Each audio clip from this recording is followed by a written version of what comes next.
Hello, everyone. Um, Welcome to Balochistan Dialogues. My name is Gauri Nulkar Oak, and I'm one of the co founders of Tear Chronicle. Balochistan Dialogues is co hosted by the Tear Chronicle and the Center for Advanced Strategic Studies, Pune. So initially, the idea of having this Balochistan dialogues was we wanted to do an on-ground event. It was supposed to be the idea was to have a full-day conference with Baloch experts and leaders from all over the world. But given the current global conditions, it wasn't possible. So we decided to go the webinar way. Our intention behind having this dialogue, and I'll just state it very briefly, is that we don't really know much about Balochistan, both Indians as well as South Asians in general. All we know is that Balochistan is a troubled region somewhere in Pakistan, and pretty much that's it. So, through this webinar, what we want to do is we want to introduce Balochistan, its people, its history, culture, economy, and as well as its challenges and issues to Indians and South Asians. The webinar will be for 2 days, today and tomorrow.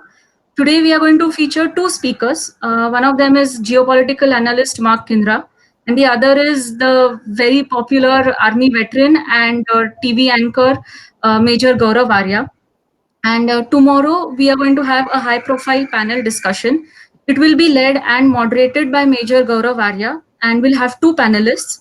One of them is the distinguished Baloch nationalist leader, Mr. Hibrar Murray, and the renowned human rights activist, Mr. Arif Ajakia. On both days, we are going to have a question and answer session for our audience. And when that session starts, I request all of you to please post your questions in the chat window, which is to your right, on the right side of your screen, and we will take the questions from there. So now I call upon my colleague, Mr. Amok Oak, to give a quick introduction of what the Truck Chronicle is and to set the ball rolling. Thank you.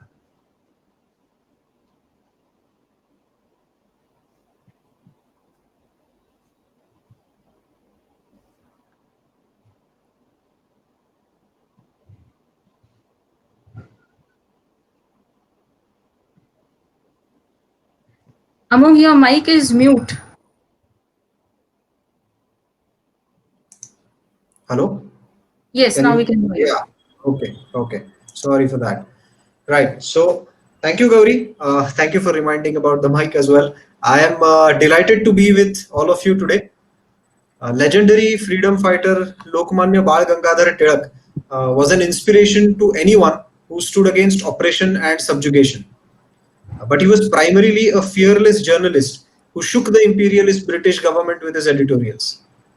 Inspired by his values, the Tilak Chronicle was started last year as a bold, unifying, and South Asia centric platform that brings together voices from across the subcontinent. I'm very happy to tell you that in less than a year, we have been able to reach more than 1 million people around the world. From a boy who runs a canteen in a small town of Yavatmal in Maharashtra to an astrophysicist researcher in Germany, from a leading businesswoman to India's former ambassador, the Turk Chronicle has been a platform for people who wish to express their opinions. Balochistan and Baloch community is one of the most marginalized and least understood communities of South Asia. As a South Asia focused platform, we have tried to voice their concerns through a series of articles and interviews. And this is just another step towards our long term goal of integrating South Asian communities. But beyond content, the Turk Chronicle is a network. It is a network of individuals and institutions who wish to be a part of South Asia's growth story. I'm very happy to announce that today we will be going public with our memberships for the Turk Chronicle. Members of Turk Chronicle will receive a host of services such as editorial support, research support, event support, and many other benefits. But most of all, this membership is an opportunity to connect and network with many incredible individuals and organizations. The funds we raise through these memberships will go in further building this network and creating such events and forums through our platform. This very event is in fact a result of our collaboration with one of our esteemed members, Director of Center for Advanced Strategic Studies, Air Marshal Bhushan Gokhale. Gokhale sir was the former Vice Chief of Air Staff and has held a variety of operational command and staff appointments during his career. His kind support and able guidance has given us the confidence to further expand this network. So all those who are interested to know more about this can connect with me on a private message using the chat function to your right. I won't take more of your time. I thank you all for joining us here today. People are still joining in overwhelming numbers, and I hope to receive your support in all our future endeavors. I now hand over the stage to Air Marshal Gokhale sir for further proceedings. Thank you. Thank you, Amog, and thank you, Gauri. Good evening, ladies and gentlemen. On behalf of the Center for Advanced Strategic Studies, or CAS for short, I welcome you all to Balochistan Dialogue. It is nice to be co-hosting this dialogue with the young, newly formed Tilak Chronicle, with the aim of spreading awareness of this biggest but most deprived province of Pakistan.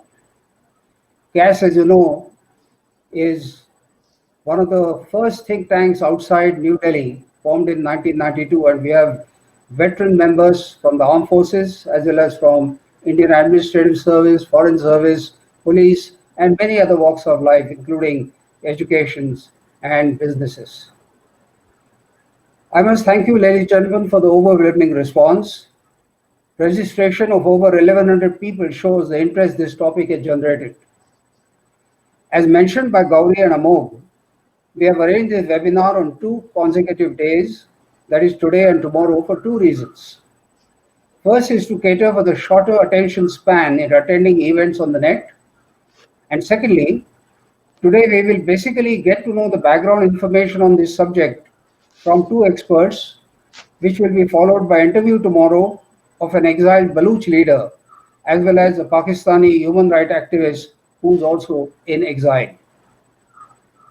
As mentioned earlier, Balochistan is the biggest of the 4 provinces of Pakistan. It is rugged terrain, it is sparsely populated, but with abundance of natural resources. The precious metal and minerals have attracted Chinese into the region. Then there is also the vast coastline at a very strategic location at the mouth of Persian Gulf. And what is more is that deep sea ports can be developed, and therefore Gwadar has attracted Chinese as part of the CPEC, or China-Pak Economic Corridor. However, the Baluch have been resisting Pakistani subjugation, and it was as late as 1958 that Pakistan Army forcefully annexed the region, assassinating leaders, killing people, and forcing many Baluch into asylum across the world. But their freedom struggle continues. Balochistan has historical and cultural links with India. Particularly for us in Pune, we have special emotional connect with Balochistan, as after the Third War of Panipat, many Maratha soldiers have gone to Balochistan. Some of them are known as Bhukti Marathas. Many Baluch are also residing in India, some as close as Mumbai, with the hope of returning to their own homeland someday very soon. Baluch resistance for their independence continues, and another exile leader known as Khan of Kalat, who is in London, has sent a very emotional poem from London through one of the friends. I take this opportunity to read 2 stanzas of this poem. I quote, "Even when you erase me from history and force me out of my land, or bury me under the ruins of oppression, still I will proclaim myself to be a Baluch, a Baluch. Even when you destroy me in my own land and slaughter me with a burning knife, or like an executioner, put me on death row, still I shall proclaim myself to be Baluch, a Baluch." I unquote. To give more details and viewpoints on Balochistan, we have 2 experts. One is Mark Kinra, who is a professional lawyer, corporate lawyer as a matter of fact, and he is also a very avid geopolitics follower. He has done his master's in Tel Aviv University on South Asia in particular and Pakistan focus. He has done a lot of interviews with some of the Baluch nationals, and they're available on YouTube. I'm going to be handing over to him for a detailed presentation to give the background, after which there's going to be Major Gaurav Arya, another erudite speaker, who is a senior consultant with the strategic affairs at Republic Media Network. He's an Indian Army veteran, also a writer and public speaker who appears on many TV debates and has spoken at TED Talks. Incidentally, today is the 12th death anniversary of Field Marshal Manekshaw, and on behalf of all of us, I pay my homage to this great warrior of India. With this, I hand over to Mark, who at the end of his presentation will hand over to Major Gaurav Arya. Thank you. Jai Hind. Over to you, Mark. Yes, sir. Thank you. Thank you, Gokhale sir, for your kind words. Hello, welcome everyone. My name is Mark Indra, and today I am going to speak about Baloch and Balochistan. Balochistan is one of the most neglected areas of South Asia, with the land so rich, but people so poor. Without further ado, let's move to my presentation.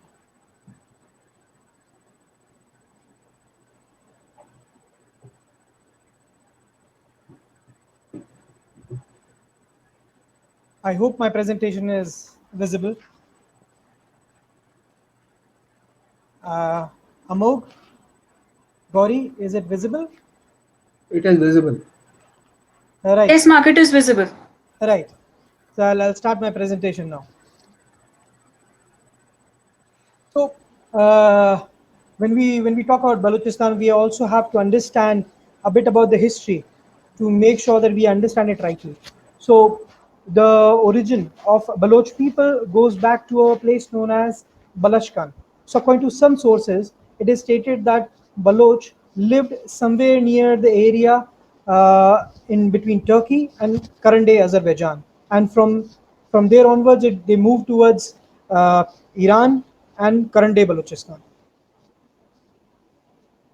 So afterwards, when in 7th century, when Arabs invaded Iran, they found various Baloch tribes living in in present-day Iran and Balochistan, the current-day districts such as Makuran and Turan. So moving further ahead, 17th century considered to be one of the most landmark dates, one of the most landmark periods for the Baloch history. Then in 1666, Khanate of Kalat was established. The person in the right picture is considered to be Mir Nasir Khan I, one of the most prolific rulers of Khanate of Kalat. And one of the most important characteristics of his rule was that he united all the Baloch tribes together. So this is one of the maps of 18th century Balochistan. So if you see my cursor where I am drawing, you can see Balochistan written over here. And this is the boundary of 18th century Balochistan. And above that, it's Kabul and Afghanistan written. So this is 20th century Balochistan. You can see Kalat, Kharan, Mekaran, one of the most important districts of today's Balochistan. So moving forward to 1839, this is a period where British signed an agreement with Khan of Kalat, who agreed to become vassal of the British, dominion of the British, and thereby subjugating themselves. Moving further ahead, directly to 1947, a few important events happened. On August 4th, an agreement was signed between British, Pakistan and Kalat, whereby Kalat was considered to be an independent nation and the period was going to 1838 back. As the status was in 1838, they will be provided the same stature. Further ahead, on 11th August, just few days later on, there was an agreement signed between Kalat and Pakistan, whereby Pakistan agreed that Balochistan will be an independent state. And on 12th August, the glorious day, Khanate of Kalat declared independence. But just 6 months later on, Khan of Kalat unwillingly signed an agreement of accession with Pakistan on 27 March 1940, thereby surrendering the fate of Balochistan. So physical features about Balochistan. So if you see, there are various countries: Iran, Afghanistan, Pakistan, India. This, if you see the pink region, this area is known as Greater Balochistan. It encompasses today's Balochistan in Pakistan. Then you see a portion in Iran, and then you see certain portion in Afghanistan. The total population of Greater Balochistan is around 15.6 millions, and out of which around 50% is there in Balochistan, around 40% is there in Iran, and and the rest in Afghanistan. So the land of Balochistan is rich with natural resources. It has abundant deposits of gold, coal, iron ore, etc. In this map, you will clearly see various metallic and non-metallic minerals which are strategically located all around Balochistan, and you can see in detail what all kind of mineral deposits are there. Seaports, another great natural resource for a nation for the nation of Balochistan. So there are various coastal seaports all over Balochistan. The one of the most important strategic one which we are hearing about is Gwadar, which is situated over here. If you see my cursor, and very close to it is Jiwani. Now, according to various news sources, it is stated that Jiwani is a Chinese naval base.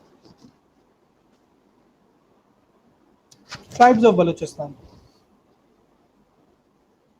So, the ethnic composition of Balochistan since 1998 to 2017 hasn't changed much.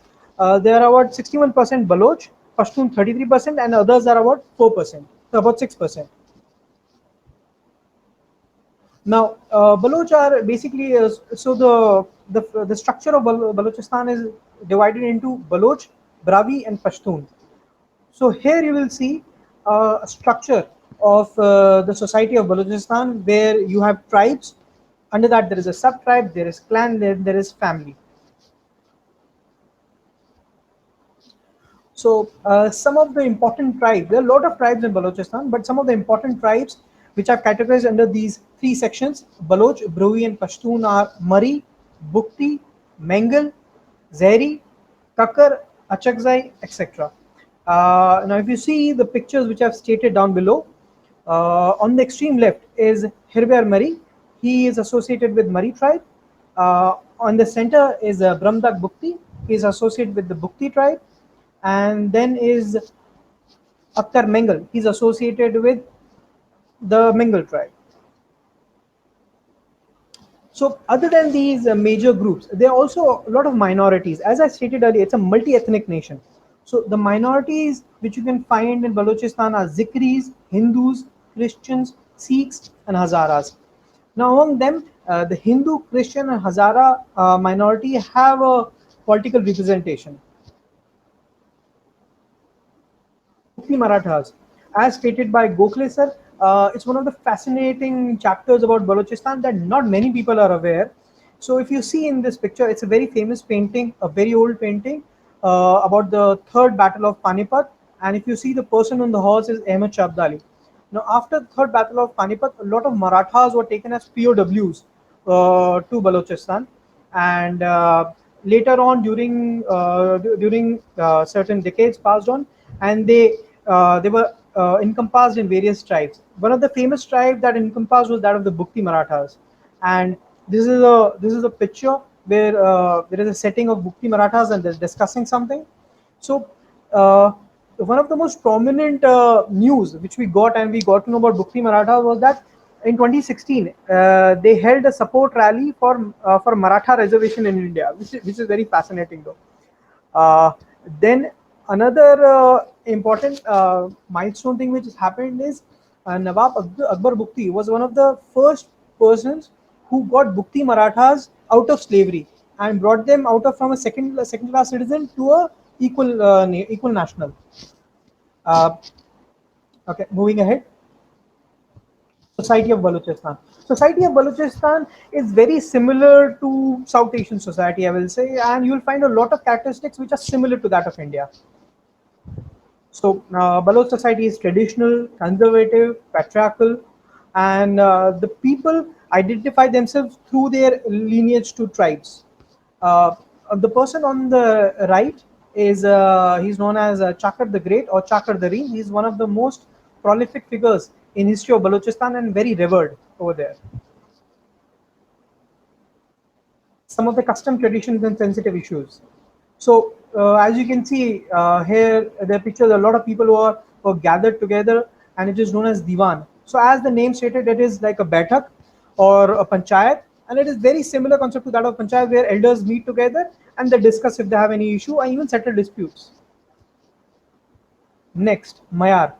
Mayar is a concept where it's more of the principle of honor, which has to be kept, and can be find linkages in various castes of South Asia. So it's more related to your honor and keeping your honor. Next is Mangir. Mangir again, it's a very common thing which you'll find in India as well, known as Samohik marriage. So Samohik Vivah, where a lot of people come together and do a marriage together with other lot of people to economize the time and money. Baloch economy. So Baloch economy is heavily dependent upon agriculture, and around 72% of the economy is based on upon agriculture, and it's also known as the fruit basket of the country. And about 50% of the livestock is produced by Balochistan. But since last 15 years, the GDP hasn't risen above 3%, and uh, due to scanty rainfall, the agriculture has also gotten down, and it's not performing that well. Otherwise, it used to have. Uh, Also, another case where Balochistan is neglected is because though it has a lot of resources, but it's being exploited a lot. And a very good example is that of the Sui gas field. Now, Sui gas field is located in Dera Bukti region of Balochistan, which is eastern Balochistan, and it was discovered in 1950. But it was exploited a lot by the Pakistani establishment, and according to a report by 2022, just 3 years later on, almost all of the Sui gas reserves will be depleted. And even today, a lot of people in Balochistan cook food using cow dung and wooden sticks. So another part of the economy is illegal economy, which is quite prevalent in Balochistan. If you see the picture over here, it's a fascinating picture. So if you see there are a lot of blue cars with a lot of canisters over the top. So these people are either coming or going and crossing the border and getting gasoline or other kind of stuffs. So one of the important areas of smuggling is that of the drugs, human trafficking, fuels, or vehicles. CPEC. CPEC is considered to be one of the most cherished projects of Pakistan, and it has a lot of concentration of in Balochistan. Uh, the the project was initially valued at 46 billion and is now valuing at about 62 billion. In Balochistan, there are about 79 projects in overall CPEC, out of which only 10 are completed till today. It's more than 7 years plus. And in Balochistan, only 2 projects are completed till now. Uh, so one is the thermal coal power plant in Hub, which is in one of the areas in Balochistan, and another is that of the road, which is from going from Gwadar to Surab, south to north. Uh, so another important facet is that though it has a lot of natural resources, but it's being exploited a lot. So I'll give you 2 examples. One is that there was a recent report just few months back that Chinese private power producers, the people who are producing electricity in Balochistan, they've increased their cost to $625 million, and it's a repetitive thing which happens quite a lot uh, due to China increasing the cost, and also there are a lot of corruption within the Pakistani establishment. Another great example is that there are two very big gold and copper mines located in the western part of Balochistan, known as Rikudik and Sendak. And both of these mines are exploited by Pakistani establishment and China since almost 2-3 decades now, and you can see that there are no results anyhow, which you can see that has empowered Balochistan. Now, another important factor, Chinese influx in Balochistan. So if you see the picture on the right, it very clearly depicts that a Chinese person is altercating with the Pakistani police personnel, and it shows the kind of things happening in Balochistan and also in Pakistan. So according to a Dawn report of 2018, the Dawn newspaper, about 60,000 Chinese nationals are currently present in Pakistan, and around and about and there is another report which states that Federation of Pakistan Chambers of Commerce and Industry, which states that by the year 2048 the Chinese nationals will dominate the demography in Balochistan, and Baloch and Pashtuns will be marginalized. Another a worrying factor for Balochistan. Gwadar could have been an Indian territory. A very important question. Not many people have dwelled into it, but was ever a Gwadar thought about that? It could have been part of the Indian territory. So when Gwadar during independence of Pakistan, Gwadar was not part of Pakistan. It was under Oman's. It was under Oman, and Oman initially thought of gifting it to India, but India declined due to various reasons, and Pakistan in turn tried to bought it, and then for about a deal of $3 million on September 8, 1958, Oman sold Gwadar to Pakistan. So uh, it could have been a Indian territory if we would have bought it. Okay, moving ahead. Independence struggle. So since the Khan of Kalat signed accession, there have been independence struggle going on in Balochistan, and there have been a lot of periods. The initial wave came in 48 to 50, then again on a gap of 5 years, 55, 59, then 1669. Fourth conflict, one of the most important conflicts, was that of 1973 to 1979. Uh, Later on, the fifth conflict, again an important event where Nawab Akbar Bukti was martyred, and since that time, the conflict has been going on, and there have been a lot of deaths, a lot of freedom, a lot of militants and a lot of freedom fighters who have given their lives, and it's still ongoing. Okay, another important facet which is related to the independence struggle is the human right violations. So, other than targeting the freedom fighters or the political act and also the political activists, but they're also targeting a lot of common Baloch population, and they're linked in three ways. First is the missing Baloch person. Second comes the death squads, and then the mass graves. So there was a report by Human Rights Commission in 2019 in which Mama Kadir Baloch, who is a very famous human rights activist, and he has stated that around 47,000 Baloch are still missing. Now, if you see the picture on the right, you will see a mass grave. It's an actual picture, and it is stated that it is a very famous Pakistani establishment's kill and dump policy, where they pick up the person, and if they don't like their views, they either make them a missing person, or possibly you'll be finding graves like these. And more than 1,000 of dead bodies have been found in north, central, and southern Balochistan till date. Death squads. So if you see the picture on the right, you'll find a picture of a little girl. Her name is Bramsh Baloch, and recently, only just in May this year, she was attacked in her home by a death squad member, and she was killed. So her mother was killed, and she was shot. And there was a lot of protest in Balochistan because of it. And this is the regular phenomenon which is happening over there. Baloch in India. Uh, another interesting facet which not many people are aware about.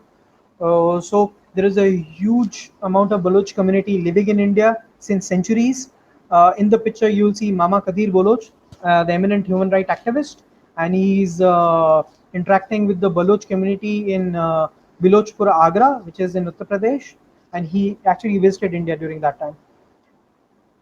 So, starting with the initial wave, so the Baloch settled in India during the period of Mughals. So they joined their cavalry, they're fighting with the Mughals, and this is one of the pictures depicting that. Another important person, which not many people have read about in history, is Fauzdar Khan. He's one of the few Baloch who rose to become Nawab. He was the Nawab of Farooq Nagar, which is today located in Haryana. And the picture shown is that of Farooq Nagar Fort, and it's a ASI monument as of date. So there are also Baloch located in other parts of the country in India. They are in Mumbai, in Gujarat, Rajasthan, New Delhi, and Uttar Pradesh. So in Mumbai, the Baloch in Mumbai, they consider themselves to be Makranis, and they came over here as laborers, and they're credited to build the old Mumbai-Pune highway. Next, if you come to Uttar Pradesh, they have been living there for centuries now, and they're quite settled over there, and mostly are in Western Uttar Pradesh. In Rajasthan, there's a very particular community which is settled in Rajasthan. They're mostly located in Jaipur, and they are known as Kakar. They are Kakar, belong to Kakar tribe, which is a Pashtun clan. And in New Delhi, they arrived after 1978. They mostly designate themselves as Sindhi Hindus, and they're affiliated with various tribes, not just one. So Mari, Bukti, it can be one. My presentation ends over here, but the topic doesn't. Now I would like to invite one of the most eminent speakers of our time, Major Gaurav Arya, to enlighten us on the subject of Balochistan. Major Gaurav Arya, the baton to you, sir. Jai Hind, everybody. I thank Tilak Chronicles for inviting me, and also my regards to all the speakers and all the people who are listening in. I'm going to speak about Balochistan today, which is the topic.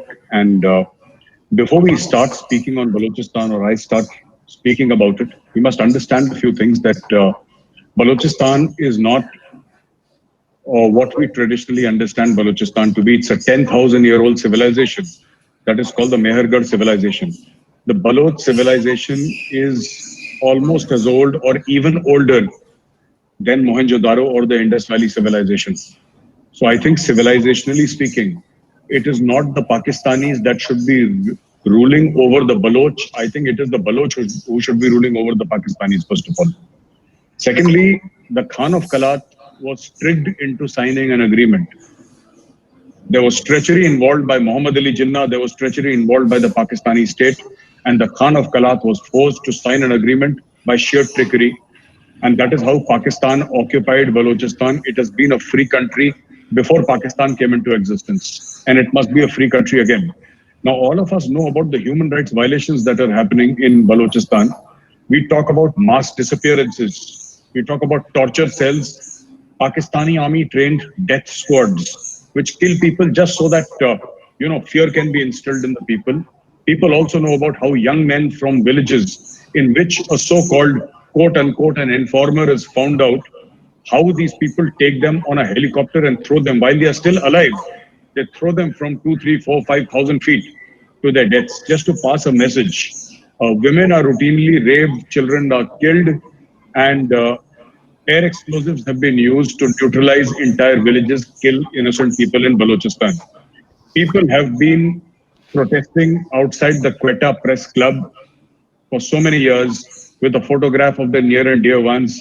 The disappeared people in Balochistan are in thousands upon thousands, and there are millions of Balochis who have been displaced. Now, a few things we must understand. First of all, Balochistan is almost 60 to 65% Pashtun. Even in Balochistan, the majority is not Baloch, it is Pashtun majority. Though culturally they are slightly different from the Pashtuns in the Northwest Frontier province, which is an adjoining province, but Culturally, they are slightly different. They have an element of Baloch in their food, in the way they dress. It is slightly different. Though they also speak Pashto, by the way.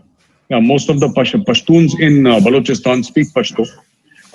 Also, we must consider the fact that the Baloch freedom struggle has not been supported by India. And this is where I think as a nation, as a country, we must accept our mistake.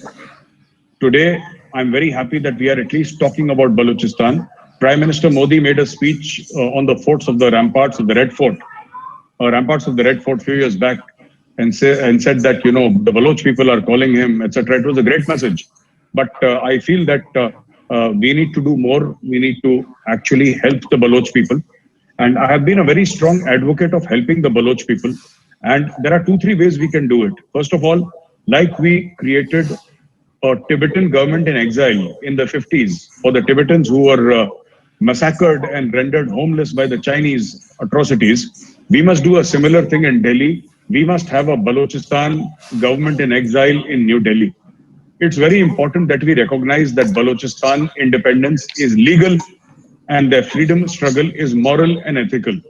Coming from the world's largest democracy like India, it will have a lot of meaning for people across the world, and there will be many small and big countries which will start noticing that there is a Baloch problem. We need to help the Baloch. If we do not help the Baloch, nobody else will help the Baloch. Let's be very, very clear in this. Secondly, what we would need to do is also invest money in this and have Balochistan embassies in exile in Washington, D.C., in London, in France, in other democracies, at least 4 or 5 places where trained Baloch youth can be taken and they spread the word of Balochistan.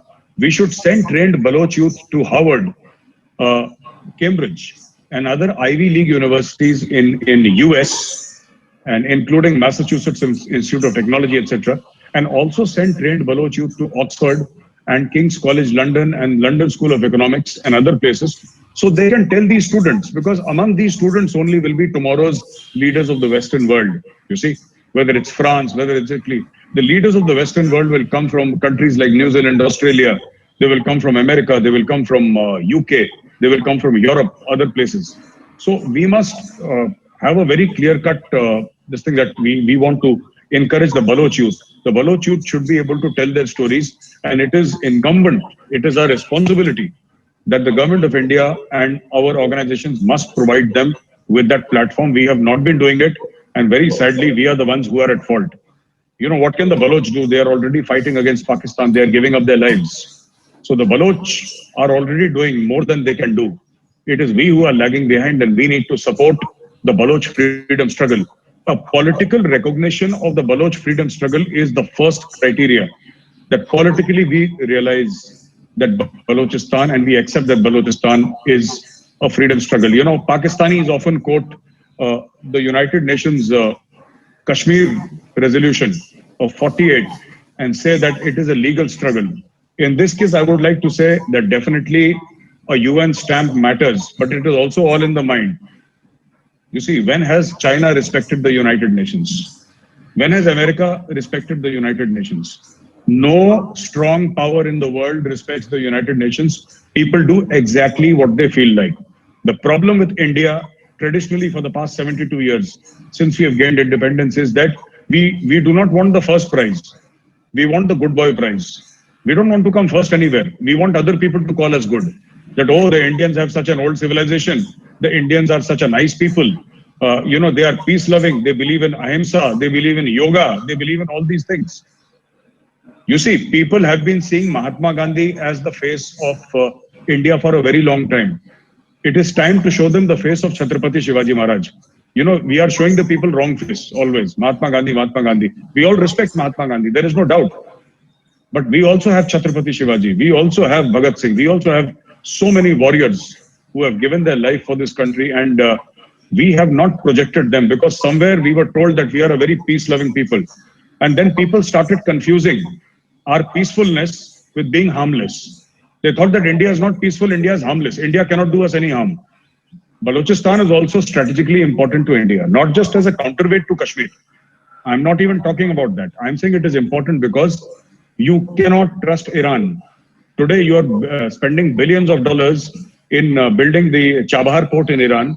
But look at Iran's statement with regard to Kashmir. Look at their statements. Today, you think Pakistan will ever give us overland route to Afghanistan and Central Asia? It will never give it. Let's be very clear about that. Pakistan will, even if they give you, even if they promise, they will shut it off at will and they will harass you and they will terrorize your people. That is Pakistan's nature. You cannot trust Iran. You cannot trust Pakistan. The only people you can trust are the Baloch. And there is a reason. There are two reasons why I'm saying you can trust the Baloch. Number one, in spite of everything, in spite of the Islamic radicalization that has been going on in even in Balochistan, the Balochs have proven beyond doubt. They have proved beyond doubt that they are a people who have put nationalism ahead of religion. Pakistan has tried to create thousands of madrasas using Saudi money inside Balochistan so that they start feeling more Islamic and they become close to Pakistan. But the Baloch people are still killing the Pakistani security forces. Why? Because Baloch nationalism is bigger. Feeling of Baloch pride and Baloch nationalism, there is a reason for that also. The reason is that Balochistan, as I told you, is a 10,000-year-old civilization. When a civilization is very, very old, a very old civilization, they don't get into these small little things of radical religion and all that. They know that the roots are deeper than religion. Balochistan was an identity 9,000 years before Islam came into this world. So let us not take that identity lightly because the Baloch don't take it lightly. That is number one. Number two, the Baloch have proven time and again by sacrificing thousands of lives, literally thousands of lives, that they are not interested in being with Pakistan. There are, of course, a few sold Baloch people. There are sold people everywhere. They are there in India also. They are everywhere. People, the Mir Jafar type of people who are there. They are there even among the Baloch. But you will see that in Kashmir also, when fighters came, they came from Punjab and Pakistan. Pakistani Punjabi fighters have come. Pashtun fighters have come. But you would not have seen Baloch person coming inside Kashmir to fight. You will not find Sindhis coming in to fight. So these are people who want independence, and now even Pashtuns are talking about independence from Pakistan because they are sick and tired. Anybody in his right mind will be sick and tired of Pakistan. Pakistan is an artificial construct. Coming back to the Balochistan point, it is incumbent upon us to support the Baloch freedom struggle. If we do not support the Baloch will suffer, and then it will be India's fault. It will be our fault if Balochistan is not supported. The Baloch don't need weapons to fight. They have weapons, they have guts, they have courage, they are fighting. But what we can do is give political support, give diplomatic support. One more thing we can do is celebrate Baloch Day, a Balochistan Day across all embassies and high commissions across the world. All Indian high commissions and embassies should be given a small budget and said that every year you will support. You send Baloch there, even if you send 5 Baloch to every embassy, it does not matter. There are enough and more Baloch in Europe and all that. And make it big, make it an occasion. Institutionalize, when you institutionalize the support, then it is not that today Modi government is there, tomorrow, maybe after 10 years, Amit Shah becomes Prime Minister. This policy, if it's institutionalized, then it will continue government after government. It will become government of India policy. That is what we should do. And lastly, I want to say one thing, and this is how I will end my talk, that, even today, we are faced with danger in Ladakh. And we as a nation have always been very circumspect. We as a nation have always said that, no, we are not, we don't want to do anything that will upset the world. And, we want to be very peaceful. People are not interested in you if you are peaceful. Let us be very frank and honest with each other today. Since all of us are Indians who are listening to this, the world is not interested in India's peace. All the 5 members of the Security Council, okay, America, Russia, China, France, England. I will quickly tell you about their history, quickly in 2 minutes, so you understand what kind of people are ruling this earth and what it takes to rule this earth. Good boys do not rule this earth. Okay, America was one of the biggest founders and supporters of slavery. Millions of African slaves, they were not given food. Many were killed along the way. America was built on the back and on the head of the black man. This is America's truth. America bombed Hiroshima and Nagasaki, killed millions of innocent Japanese. Since 1945, end of Second World War onwards till today, America has not seen in even 1 year of peace. It is always fighting everywhere. Vietnam, Korea, South America, Iraq, Afghanistan, and 25 other countries whose names you have never heard of, America has been fighting. And today, America talks about human rights and world peace. England, look at England. England was the one who started colonialism. A small country, smaller than Uttar Pradesh, ruled over more than half the known world. How did they rule? They sent their navy, they sent their East India Company, they stole wealth from India. This is their character. Russia, all of you have heard about Stalin. Stalin killed more than 20 million Russians in the Great Purge. This is the history of Russia, the bloody history of Russia. Then speak about France. You know what France did in Northern Africa. Millions of Northern Africans were killed and enslaved. And France was a colonial power just like England, not as big as England, but it was a colonial power. It has ruled parts of India also, by the way, in case you have forgotten. Then coming to China, the fifth permanent member of the Security Council, you all know about Mao Zedong. What has Mao Zedong done? He has literally been responsible for the death of 2.5 crore, that is 25 million Chinese in the Great Leap Forward, in the Long March, in the Great Famine of China. Please read history. These are the 5 countries, the worst human rights oppressors and rule breakers in the history of this planet, who are now telling us about world peace. They are telling us about human rights in Kashmir.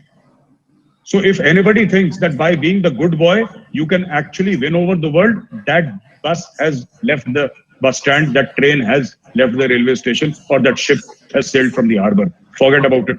You must understand the power of the ancient Indian Vedas, the scriptures, and you must realize that what your forefathers and our forefathers said, they were not wrong. It is only us who's so infatuated with the white man that when the white man says something is good, then we'll believe something is good. We must look within ourselves, claim our true heritage, and help the Baloch people. They are people in need. They are looking at us for help. They are asking for our help. And all we do is give them empty talk, and we have not helped the Baloch.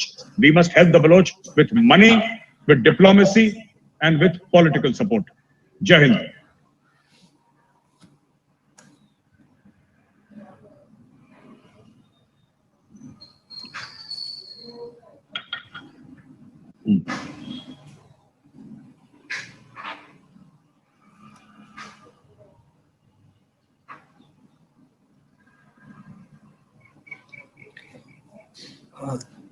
Thank you, Major Gaurav Arya, for this excellent speech.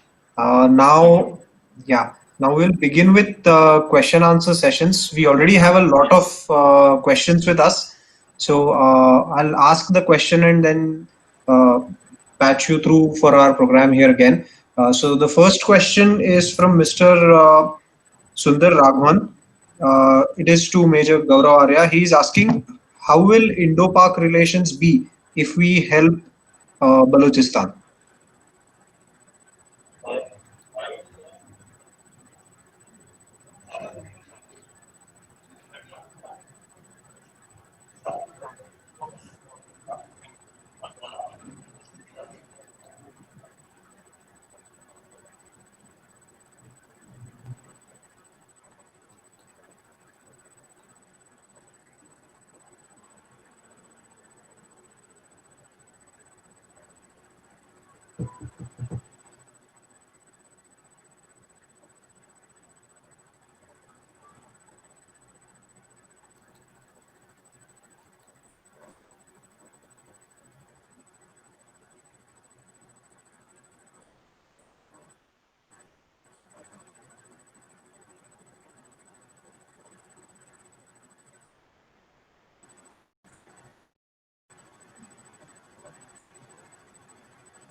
Yes, sir. So another question for Major Gaurav Arya from Aditya Dange. The question is that as Balochistan is a large area with less population and very poorly developed, how the Baloch people can be united effectively and fight war against Pakistan? How can India help Baloch army? See, there are two things. I have already told in this thing. First thing is, it is not about physical fighting. When you say fighting, it is not just about physical fighting. Physical fighting is only 20-30% of the entire thing. The real thing is political support from India and the world. The real thing is to recognize that Balochistan is a problem. The real thing is to take up the Balochistan issue through formal channels, through Ministry of External Affairs in the United Nations, in the US Congress, the US Senate, in the European Parliament, all these places, in the British Parliament. We must take up the cause of Balochistan in all these places. This is what we must do. So, military support is a very, very small matter. It is not. Baloch have been fighting. We have not given Baloch one single gun, and the Baloch are fighting successfully past 72 years. Baloch don't need our guns. Baloch don't need our bullets. Of course, we can give them and we should give them, and I support that. But the real problem is that India should use its diplomatic heft in the world to raise the Baloch issue at every platform. Weapons are big. Weapons, how much does it cost? If you give them 100 crore rupees worth of weapons, Pakistan will be set on fire. But that is not the point. The point is that formally, as a country, India should recognize that it supports Balochistan and it should diplomatically, politically, and economically help Balochistan and proactively help. Okay, sir. I have a question for Mr. Mark Kindra now.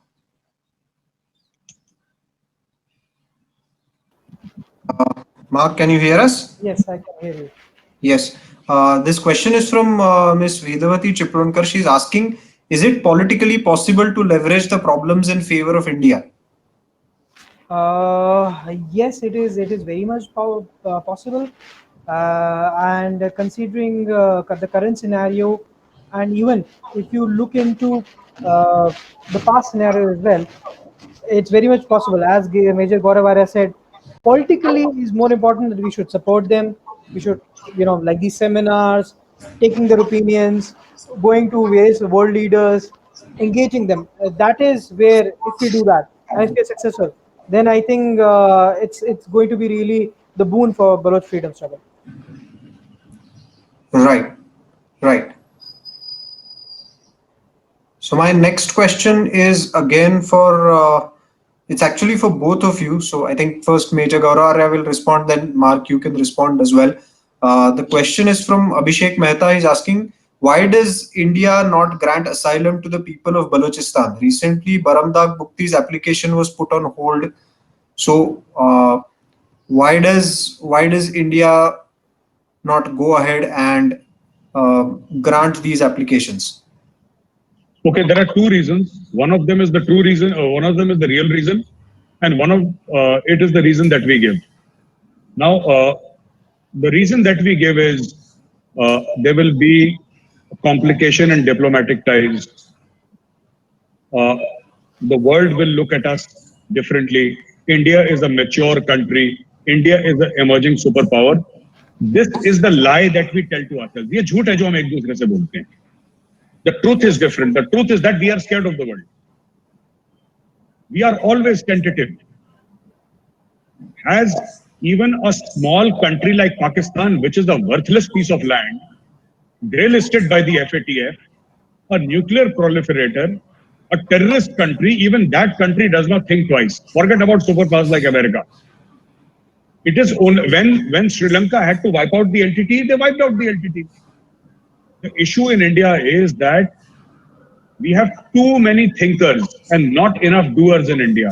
Too many people who have the habit of intellectualizing each and every single thing. And unfortunately, many of these people happen to be in India's bureaucracy. They have a habit of intellectualizing everything and saying that, don't do this. There are repercussions. Of course, there are repercussions. If you go to the market, there is a repercussion. If you sit down in a chair, there is a repercussion. If you are afraid of repercussions, how you want to be a superpower? If you want to be a superpower, when will you start behaving like a superpower? That is what I want to ask. start behaving like a superpower. Pakistan will say this, America will, let them say. How does that matter? Are we dependent upon American loans? Pakistan is dependent upon American loans, and yet Pakistan does not listen to America.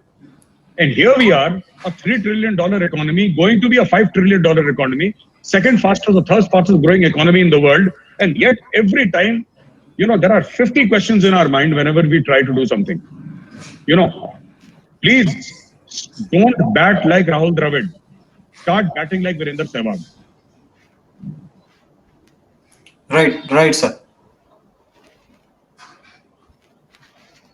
Mark, if you could respond to this question. I completely agree with what Major Gaurav Arya has said, but I just want to add one thing, that whether giving him asylum or not, that's a government purview, and government will look into it. But at least he can at least visit India on visitor visa.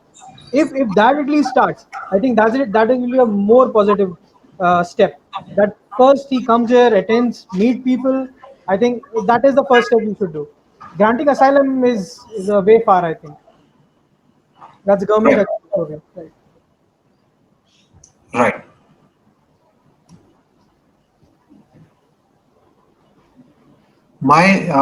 Actually, the next question from the audience is again for Major Gaurav Arya. So Dhanraj would like to ask you that, is it possible for India to liberate Balochistan like it did with Bangladesh? Can we compare these two things? No, I feel these two situations are very, very different. One of the reasons why we could easily, if you're talking about militarily, I can tell you that East Pakistan, which is now Bangladesh, was totally isolated from West Pakistan. There was great dissatisfaction in the entire population. And because of the language, the one unit plan of Ayub Khan, and even before him, Jinnah's time also 1948, this entire drama of Urdu being the national language, blah, blah, blah, blah, blah, all this had come up. And what had happened was that the movement was right at that point in time when Field Marshal Sam Manekshaw, at that time General Manekshaw, in fact, today is his death anniversary, Sam Bahadur's death anniversary. And so this is what happened actually. This is the exact thing that happened there at that point in time when we did it. The problem in Balochistan is that the Baloch are in a minority, and there is a lot of Chinese investment. There is like we have the FICCI, the Federation of Indian Industry, Commerce and Industry, etc. Pakistan also has the Pakistan, this thing of Federation of Commerce and Industry. And according to them, there is you can check it out on Google. They have a report which says that by 2048, the year 2048, the majority population in Balochistan will be Chinese. So it was told to us that on the western border you have Pakistan, and on the northern and eastern border you have China. That was what was taught to us. But within 10 years or 15 years, the truth will be that whether it's the east, the north, or the west, it's all going to be China throughout. This is the truth. Pakistan has sold off its highways. It has mortgaged its airports, its seaport. It has mortgaged half the country to the Chinese. Pakistan is no longer run by Pakistan. So militarily, while you can take action, but that is not the advised or the advisable way of doing it. What one must do is, what one can do is, or what India can do is, help them politically, economically, and diplomatically. Right, sir. Mr. Srinivas Kelkar would like to ask you that our experience with Bangladesh post-independence after 1971 has not always been very good. So would independent Balochistan also go the Bangladesh way? See, our problem even with Nepal today, with Prime Minister Oli and everybody, this problem did not start with Oli. We are mistaken. This problem has been happening for a long time. I went to Nepal 5-6 years back. Even then I could sense the problem. The problem is with the way we conduct diplomacy. Neither can we scare somebody, nor can we love somebody. We are always in between, hanging in between. We always do half things.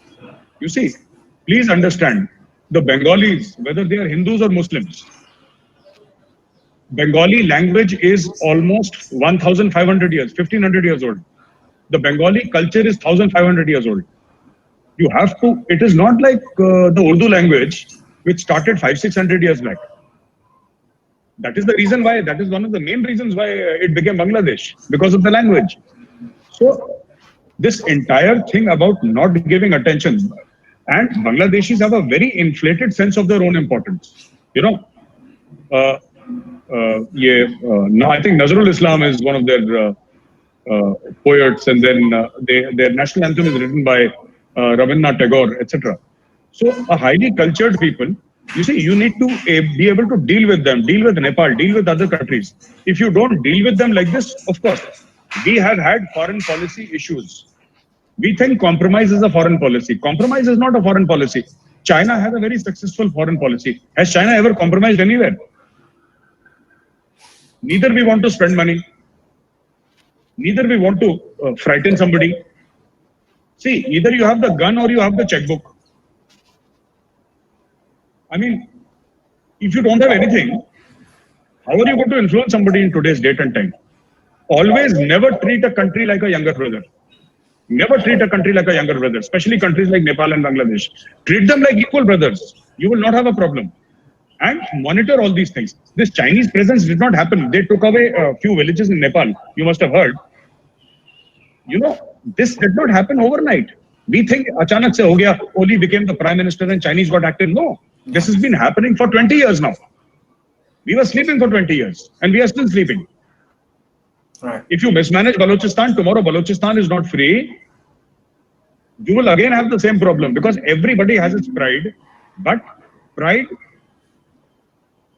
there is one pride, number one. Number two, money. And number three, the power of coercive diplomacy. Everything goes hand in hand. Right? What importance are you giving to Bangladesh? What importance have you given to Bangladesh? Except for saying that, you know, you are free because we made you free. That's no logic. People, last thing I want to say is that people are not grateful because of what you have done for them in the past. Human nature is that they are grateful of what they think you can do for them in the future.